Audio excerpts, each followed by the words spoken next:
and welcome to Journeys and Journals. It's my privilege to dig deep for history. History of our county, our country, our world. And my guest tonight is back to tell us why they're not the only people who have history written down and published in a nice book like this, published and for sale. But there's lots of places in America that somebody had the good sense to put the, well, tell me who you are and how you came to bring this book. Well, my name is Cheryl Martin Sund, and I live out in Wimer. And I found this publishing company last year. My mother's cousin in Bloomfield, New Jersey had written a book through them. And they are Arcadia Publishing. And they are documenting the history of small towns all across America. And they're having local writers do it.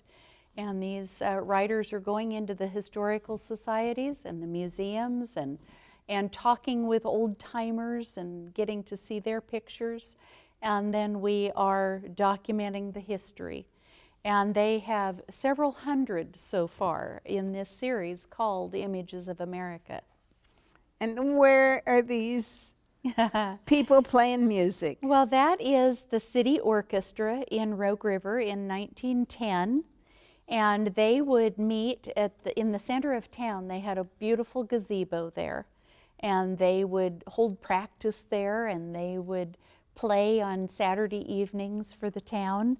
And they would also go to the train station and greet the passengers as they came in.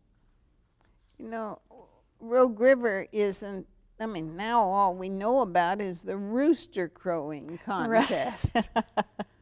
And you have some history about that too, don't you? Right. My brother Don, his rooster Hollering Harry, won the very first rooster crow back in 1953. Speaking of brothers, you have? I have 5 brothers and 1 sister. And these 5 brothers are pictured here. Why the hats? Why the look-alikes? Why all these guys together? Oh, they do all look alike, don't they? They and the older they get, the more they look alike. And these hats they all have their own cowboy hats, but I think these particular ones were ones that were my father's. They're all Stetsons. And after he passed away in 1995, she took his hats and sent them to the Stetson Company and had them cleaned and pressed, and then gave one to each of the boys. Now, these guys are not youngsters. No, they're not. I'm 57, and my oldest brother, Jim, is 19 years older than I am. Oh, Mom was pregnant a long time. She was. Now, did these guys, as you said, they're much older than you, but did they ever serve their country? And every one of them did. Jim was in the Marine Corps, and we're talking World War II. Korea.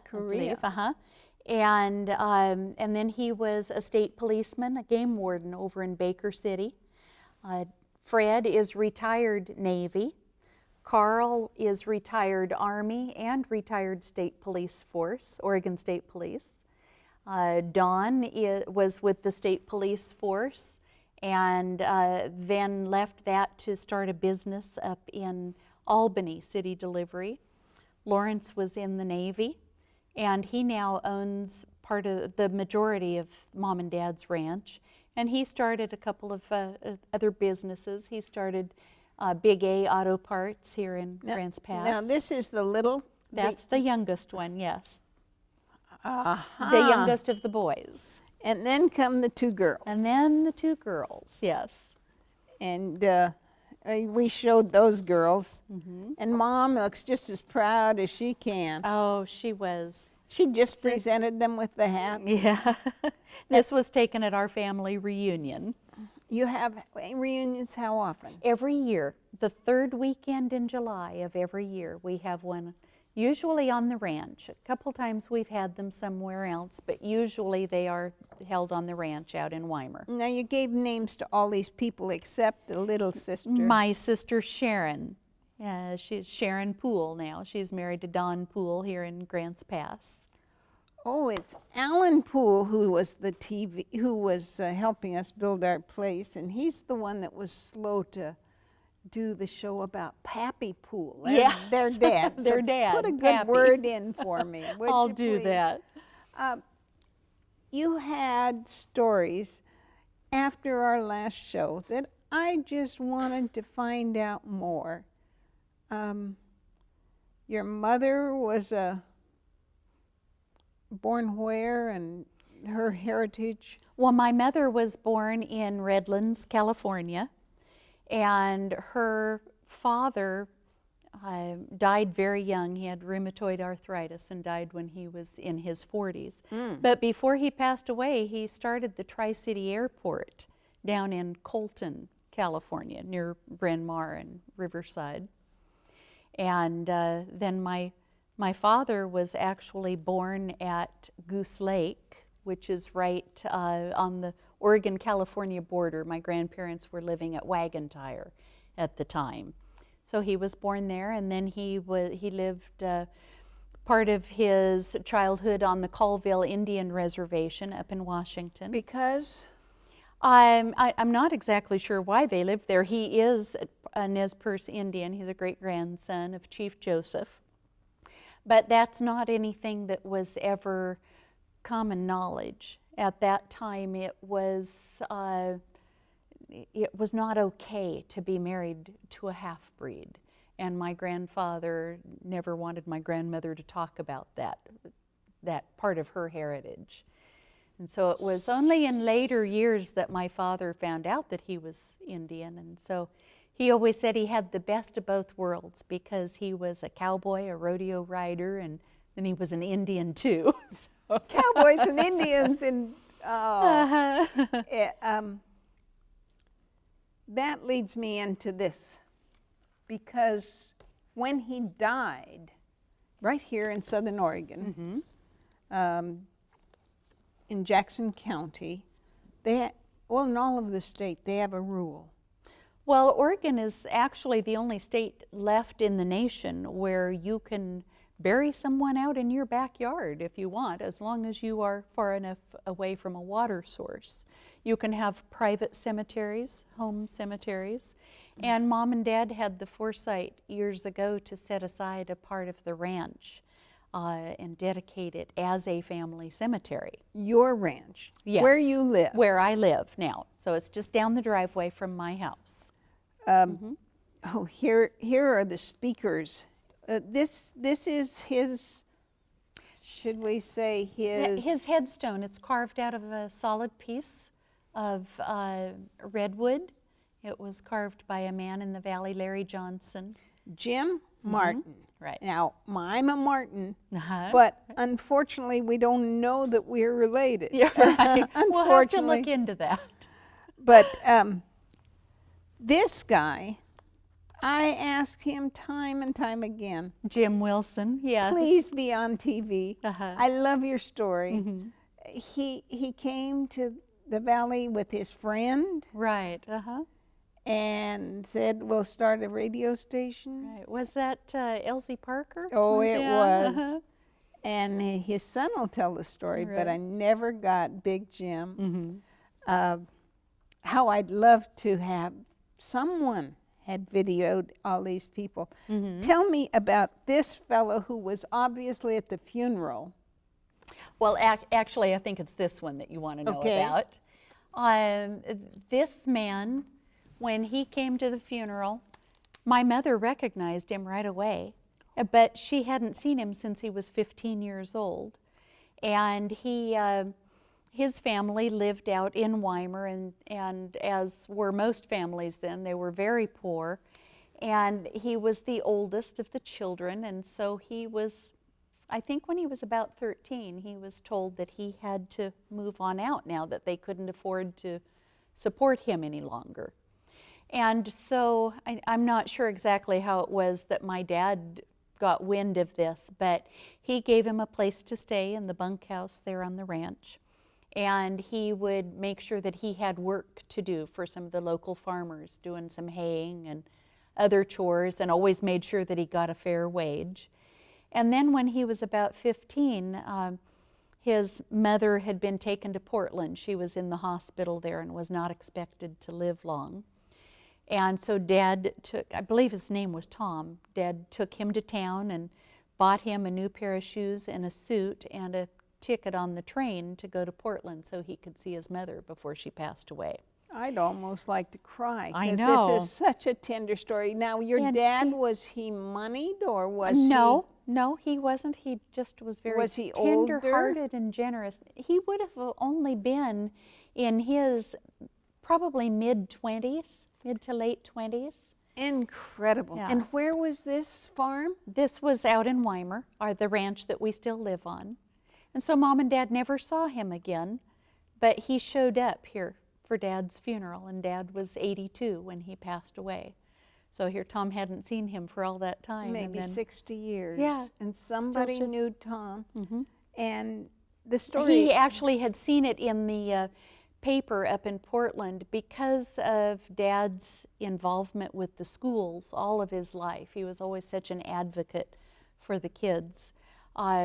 He was chosen by the Oregon Education Association as their Citizen of the Year, but he passed away before he could be presented with that award.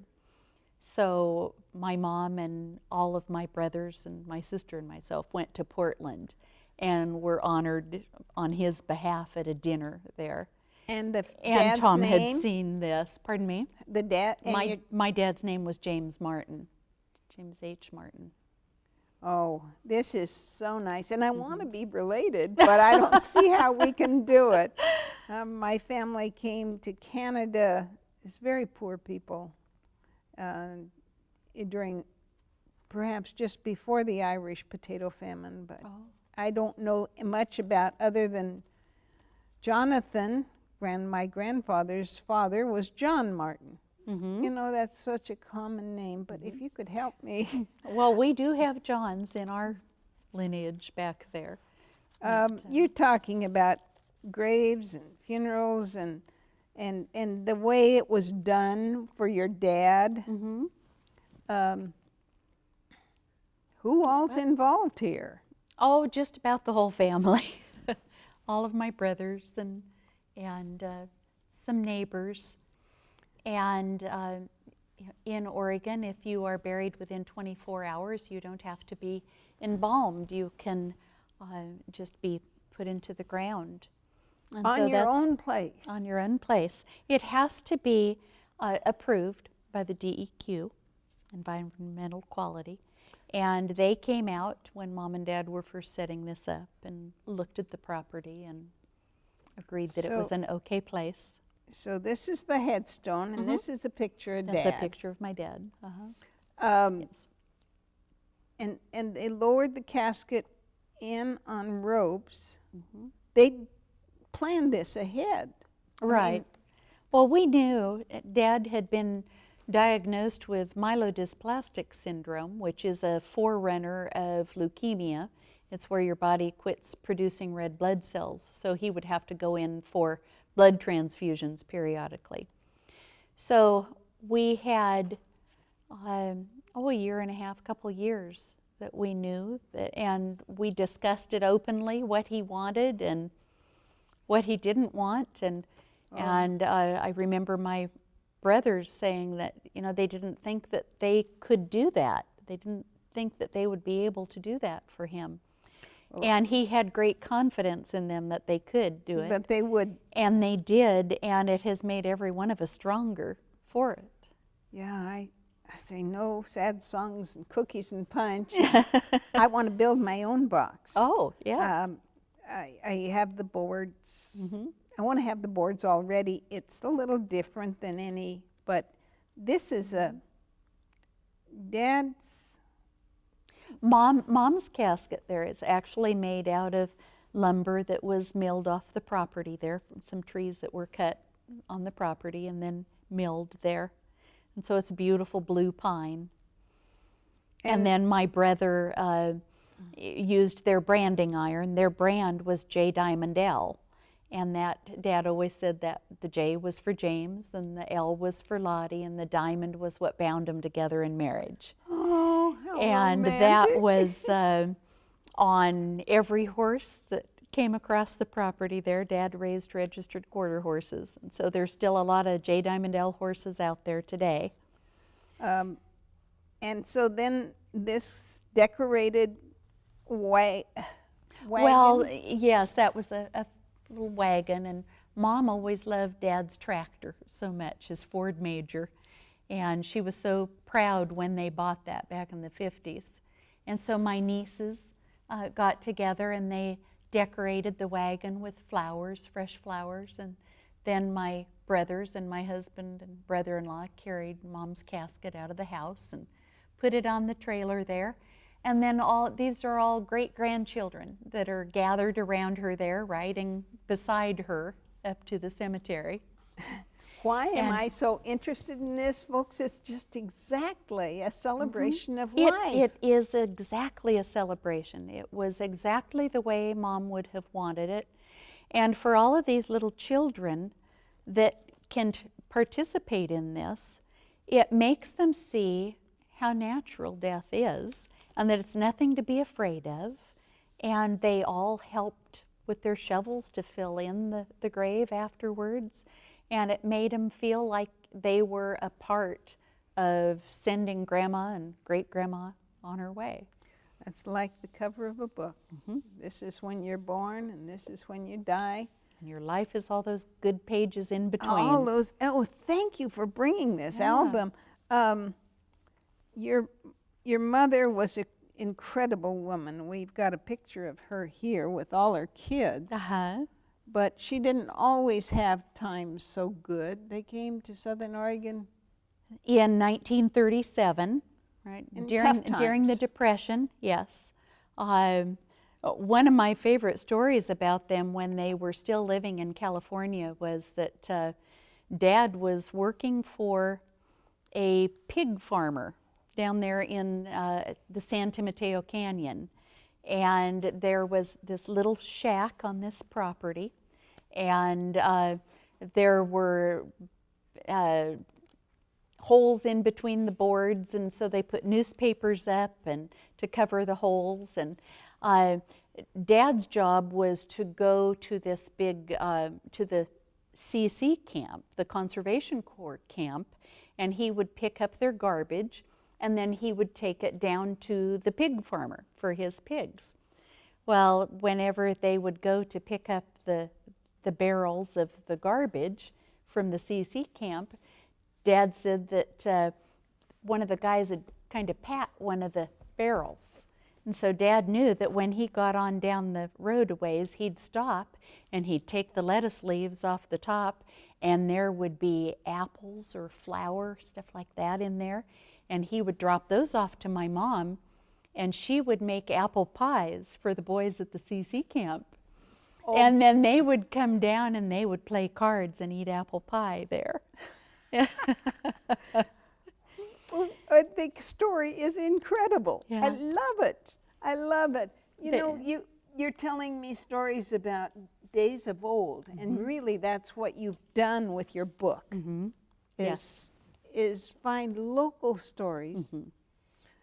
I'm so privileged to have done TV shows about people like Deb's Potts that the stories are so soon gone. You have a picture of a logging, the way logging was done back in the olden days. Oh, and he had an open tractor or cab, what would you call it? The open cab. And I remember, and I wished I could tell you the names of the men, but they hired him to come and do some work, and then as they were, he was leaving with his open cab truck, empty of lumber, whatever it was, because Deb's had a mill out in Merlin. And he said, "Thank you, Senator Potts." The other guy says, "He's the senator. Well, he was Senator Pro Tem. I Sure. mean, he was President Pro Tem of the Senate. Mm-hmm. Number one, and here he is driving an open truck Yeah. with covers all. Nobody. And his old ragged hat. Yeah, nobody. But nobody would miss it. Yeah. Now, taking us way back, where is this? Well, this was the depot in Rogue River, well, Woodville at the time. This was in 1910. And this train here was called a skunk. And they said that as soon as you got on it to ride it, you knew why it was called that. Because it was the engine and passenger car all in one there. See, there's no big train engine there. It was all one unit there. And I guess it really smelled bad, the fumes from it. Oh, boy. But this depot had a wonderful sign on it that gave the mileage to San Francisco and to Portland. And I've often wondered whatever became of that sign. Wouldn't that be fun to have? Oh, yes. And this depot was torn down, and then another one was built on the opposite side of the railroad tracks. And that building is actually still in use in Rogue River. When it was no longer a train station, the Randlemans took that building and moved it, and it was their home for a while, and now it's a restaurant there in Rogue River. So Worth checking it out. The name of the restaurant? it is, oh dear. Well, Yeah, we'll- it used to be like the station, or the soup station, something like that. Well, It's we'll- across from the Now, is this more Rogue River? yes, this is Main Street, Rogue River, in 1912. This is the gazebo where the band used to play. This building here was a big white hotel. It was called Waller's Inn. For a while it was called the Waldorf Inn, and then it was Waller's Inn. Oh, And it was not torn down until 1967, and I remember it so well, what a beautiful building it was. okay, folks, look at this. I can only guess that that's a boardwalk. Yes, it is. Now this building is still there. This is our local real estate office. Because when you see dirt roads, you know in the winter what's going to happen. Oh, what a And- muddy mess it was. Oh, Yes. well, somehow you're here to brag about not only Rogue River, but Wimer. Wimer. This is part of our ranch in Rogue River, or in Wimer. And this is actually the part of it that I own. And I love that picture because of the rainbow. That's my little slice of heaven there. I can see why you like it, complete with, Well, this was the old hay barn that was on the property, and it was torn down, I think, about in the early 50s, I believe it was. a while back. A while back. And how in the world could this book have happened? If it hadn't been for you, your love of history, you'd written for the Mail Tribune, I understand. For the Mail Tribune, I did freelance writing for them, for their magazines that they put out. And then I was a reporter for the River Press for a while and did a column. And I just have always been so interested in Rogue River history. I've had such an appreciation for it because of Mom and Dad and the stories that they kept alive. And Now, these are the Taylors. yes, that's Mr. and Mrs. Taylor there. And he was quite the photographer, and So you've got all these pictures thanks to Mr. Taylor? yes, a lot of them came from Mr. Taylor, the ones that were donated to the museum. Before we run out of time, zero in on that picture. I Oh, just am wild about Isn't that good? This girl was a student, and then later she was a teacher, and she used to drive that horse and buggy about 5 miles every day back and forth to school. So it's fitting and proper at graduation That she that would, she's here by with her horse, and yes. and notice the mortarboard on top. Yes. That must have been some grand day. Just grab 2 pictures here and show us what you're proud of. I know when you put together a book, you just have some favorites.